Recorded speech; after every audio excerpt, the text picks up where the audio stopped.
Pak, untuk paslon saat ini dan mungkin besok, mengingat saat ini kan sudah dibuka, apakah sudah ada yang akan mendaftar atau seperti apa? Baik, terima kasih. Jadi hari ini hari pertama untuk pendaftaran calon wali kota dan wakil wali kota sebagaimana tahapan. Dan saat ini kita sudah membuka hari ini dengan di jam 8 dengan kesiapan. Kesiapan ini juga sudah kita mantapkan kemarin lewat simulasi, dan hari ini kebetulan kita sudah menyiapkan semua ya, baik dari infrastrukturnya maupun dari kesiapan tim sekretariat dan juga komisioner untuk menerima pendaftaran calon wali kota dan wakil wali kota.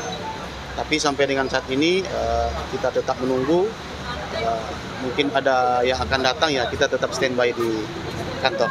Dengar kabar Pak, ada berapa paslon? Sampai dengan saat ini belum ada kepastian, tetapi yang baru menyurat ke kita kan baru satu paslon dari PDIP. Mereka kemungkinan besok, tanggal 29. Tapi ya, untuk yang sudah mengambil formulir-formulir terkait dengan silon, itu sudah ada satu lagi, yaitu dua calon, pasangan calon. Baru sampai dengan saat itu kita memastikan, tapi kita belum bisa pastikan apakah mereka akan mendaftar atau tidak. Pak, untuk personil sendiri Pak di sini untuk sistem keamanan dan ramah lingkungan sesuai dengan yang sering digaungkan untuk KPU. Untuk pengamanan kita sudah berkoordinasi dengan kepolisian dan juga dengan TNI. Tentunya ini bukan kita mengantisipasi semua potensi yang bisa terjadi. Karena apa? Karena bukan berlebihan ya, tapi karena di depan di lokasi kantor kita ini ada objek-objek vital seperti SPBU, ada juga kantor camat dan kantor-kantor perkantoran lainnya. Jadi kita mengantisipasi saja.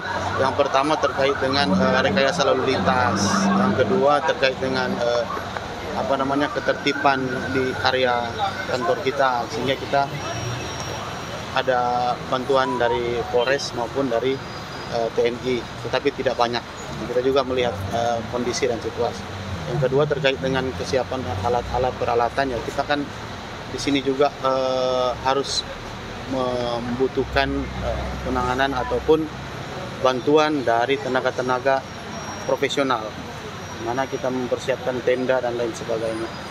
Begitu sudah dipersiapkan, karena kita juga mempersiapkan alat live streaming agar supaya bisa disaksikan secara langsung juga oleh masyarakat luas terkait dengan kegiatan di hari ini dan 2-3 hari ke depan.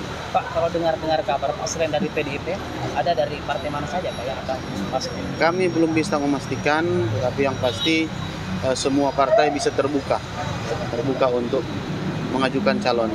Pak, mungkin ada himbauan Pak ke masyarakat, khususnya untuk para pendukung paslon nantinya, agar tidak membuat kerusuhan ataupun kemacetan di luar kapasitasnya dari KPU.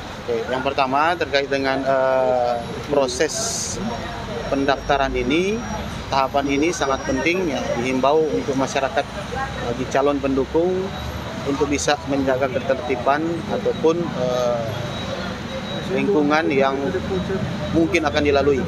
Yang pertama di seputaran Tikala, ini kan pusat perkantoran, sampai dengan di kantor KPU, ya, sekiranya juga tidak mengganggu aktivitas masyarakat umumnya dalam berkendara, dalam beraktivitas seperti sedia kala, sehingga proses pendaftaran calon lewat iring-iringan itu bisa menjaga juga ketertiban dan ketentraman. Yang kedua, ini kan prosesnya ini sampai ke KPU provinsi.